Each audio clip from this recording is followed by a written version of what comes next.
ইহুদিবাদী ইসরায়েল বৃষ্টির মতো বোমা ছুড়ে কেড়ে নিয়েছে হাজারো মানুষের মাথা গোঁজার ঠাঁই।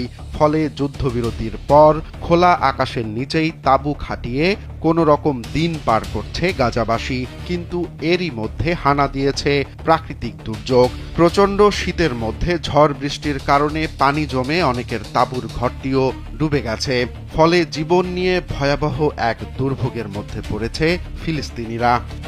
এক ভিডিওতে দেখা গেছে বজ্রপাতের মধ্যে বৃষ্টিতে ডুবে যাওয়া তাঁবুর ঘর থেকে পানি বের করছেন এক ফিলিস্তিনি।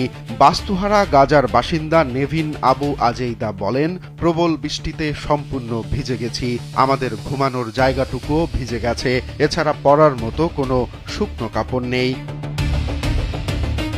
নুরা সালে আবু আল কাশ নামের এক নারী চিৎকার করে বলেন, বৃষ্টি থেকে বাঁচার জন্য তাঁবুর ওপরে একটি প্লাস্টিকের শীট দিয়েছিলাম, কিন্তু সেটি পানিরোধী না হওয়ায় পুরো ঘর পানিতে ডুবে গেছে। এছাড়া তার একমাত্র নাতিও পানির মধ্যে ডুবে যায়। কান্না জড়িত কণ্ঠে তিনি আরও বলেন, আগামী 2 থেকে 3 মাস শীতের সময়টা কিভাবে পার করব তা ভেবেই কুল পাচ্ছি না।